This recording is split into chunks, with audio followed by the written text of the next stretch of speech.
Hey guys, it's Peach here. Welcome back to my channel. And today I just want to talk about the October update that added a couple new things. It's been about a week now, and I've had a lot of time to play around with the game and tell you what I am really loving thus far. So, first things first, as you can see, I have a new outfit. There's a weird frog sitting on my head. I'm doing the T-pose, emotes, what? And also, new traps. Let's get into the emotes right here. So we have a couple new emotes. The ones that come default are thumbs up. Pretty cool. We have the battle ready stance. Clapping. Love it. Love those nails. Okay, anyway. Defense. Okay. Defeated. Oh, defeated. Just disappointed. The victory pose. It's kind of like the end when you win. Little dance. And these two. So the two you can unlock are the T-pose and the wave.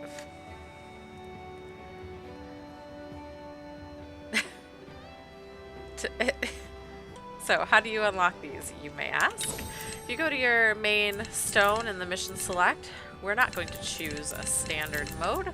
We are going to choose the challenges. The one that gives the wave is called the Playtest, and the challenge here is you only have 12 free barricades and you are not allowed to use any of your skill tree.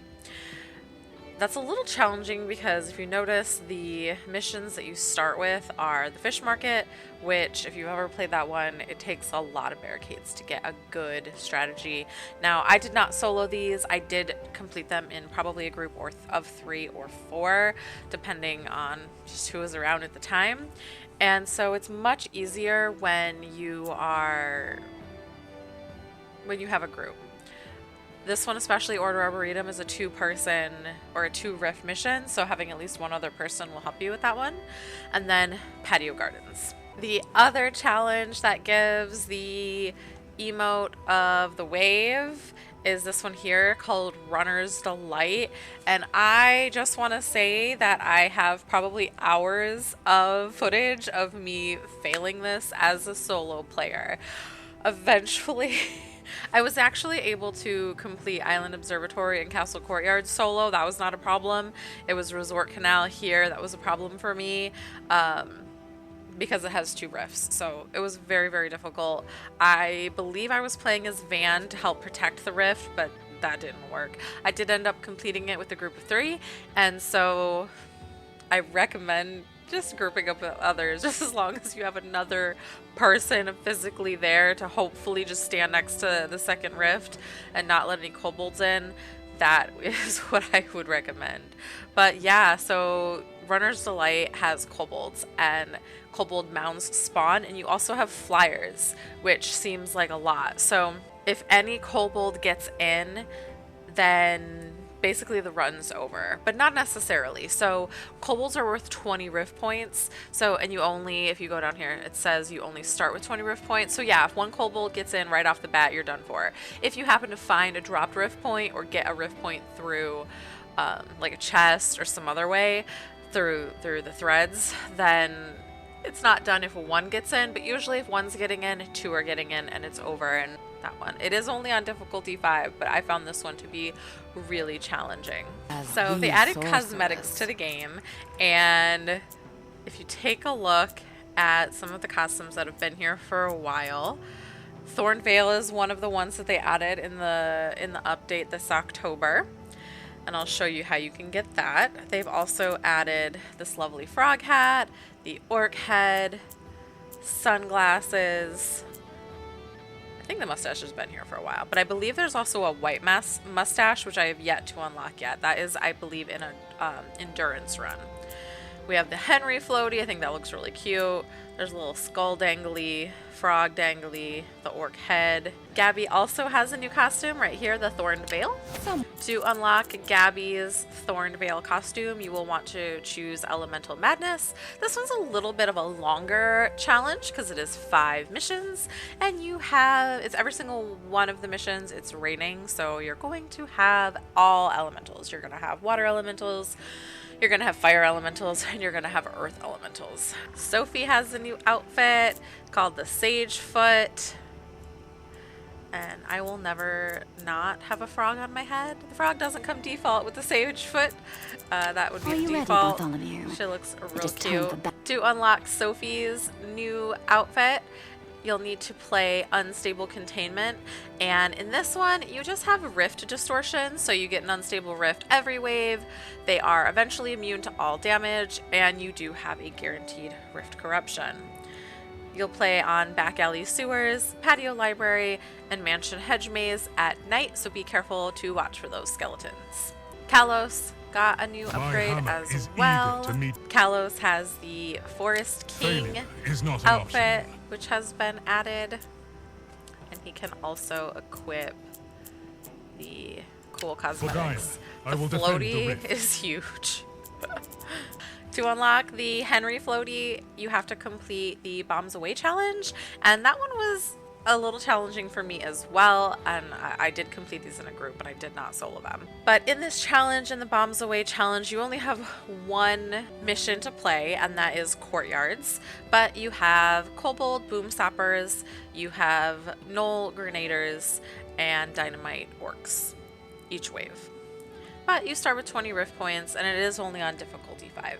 The barricade limit is the default, so if you are trying to solo it, you'll get your 22 barricades. The new costume for Kalos is the Forest King. This one here can be done by playing the Shooting Gallery, which was really, really fun, but it is 3 Crystal Defense missions, so you have to make sure that the Dynamite Archers, the Gnoll Grenaders, and the Life Bats are not shooting your crystal. But you get 100 Rift Points. It is on difficulty 10, so that can be quite challenging. I did complete this in a group of, I believe, 3 at the time, but I have heard from some other people that have tried to solo this that it is pretty difficult. But I enjoyed it and had a lot of fun with this mission. Max also has a new skin, which is the Unchained skin. This can also be unlocked in a chat by completing a challenge. To unlock Max's outfit, you'll want to complete Boss Rush. This is a little bit of a longer mission, again, as you'll have to complete 5 missions. Order Bathhouse will be completed just as a way to get money, probably in barricades is how we did this. So the way they say it here is get prepared by earning threads while hunting down little money bags. You don't necessarily need the money on Order Bathhouse. I would recommend using the money to either reroll if you didn't select the potion so that you do get the threads you want, or you can buy barricades, and that's going to make Order Arboretum a little bit easier since that's a 2 rift mission, but they are all boss fights, so if you're able to melt the boss quickly by hunting them down, using your ultimate, it makes this go a lot quicker, and you don't even need any barricades if you can kill the boss quickly. The other thing they added is endurance runs, and on these endurance runs, now they're not a true, endless wave that I know the community has been asking for, but I like them. They're pretty good. As you can see, I have not ran them all yet. I started with just the ones where I really wanted the cosmetics, so I got the frog first. Basically, an endurance mode is where you challenge yourself to a 25 wave endurance match with limited barricades and reduced rune coin on difficulty 10. You'll only have 20 rift points for the entire 25 waves. It is on difficulty 10, and your barricade limit is 16. But you can run this in a group, so you can have greater variety of traps, and this might be a really good idea if you're struggling to get maybe 20 combo or something like that. This might be an easy way to get that. But each endurance mission comes with its own reward. So there is a white mustache. I haven't gotten that yet, but I went with the orc head. There's the frog in a jar. There is a white beard. There's a little sprout that goes on top of your head. There is another orc head that hangs off of your belt. and Vorwick's head that hangs off of your belt as well. These are some things that I'm really liking so far with the new update. The other thing that they added is they added new traps. Play a couple games to get a couple skulls, to buy them from this guy here, upgrade them by talking to this guy here. One thing they did add is, if you notice, the border around all of the traps has turned gold. This means that your traps have been upgraded to the full price, the full amount of damage. The Soul Snatcher, which I have taken to calling the Tickler, because there is a thread that you can get where the Soul Snatcher can come out of the ground, or you can put him on walls, and it's just like this creepy hand that comes out of, well, the ground. There's been times where it kind of glitches and it's like, oh hello, let me tickle you. Anyway, one of the threads you can get with the Soul Snatcher is a firm grasp, not to be confused with Sophie's firm grasp thread. Enemies are slowed 20% while targeted by the Soul Snatcher.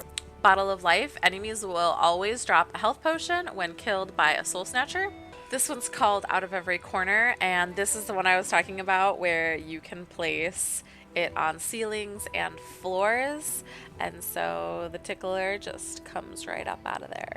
Soul Serving is a thread where the Snatcher gains 25% chance to apply rend to enemies. Let's go ahead and talk about the other favorite trap that was added, is the Void Wall. This is definitely a fan favorite, and it periodically kills enemies, small enemies, by pulling them into the void.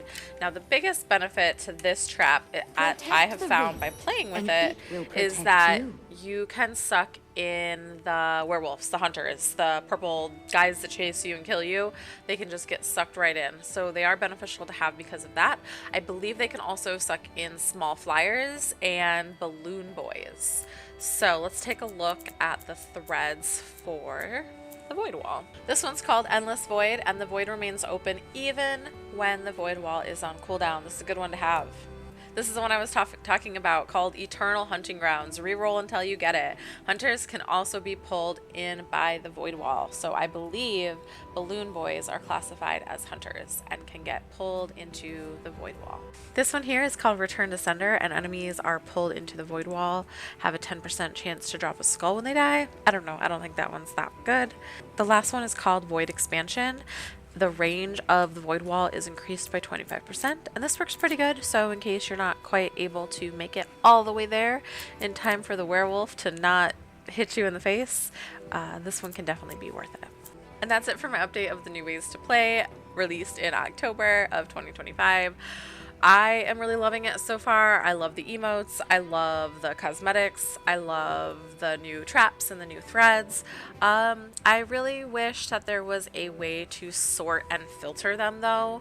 So for example, right here in the thread library, I would like to be able to filter by trap. That'd be a good one. I'd like to be able to filter by sort of like just general playable ones, right? Like adding one rift point. This one here is for Sophie, so I'd like to be able to filter by character. I'd like to be able to filter by ones that offer like health and money. Money would be a good one to add. Maybe that can go under the... It looks like they are like categorized here. See how they're a different color? But there's no way to filter them. So that's still something I'd like to see come to the game eventually. Until the Rift's next whisper. Until the Rift's next whisper. Bye.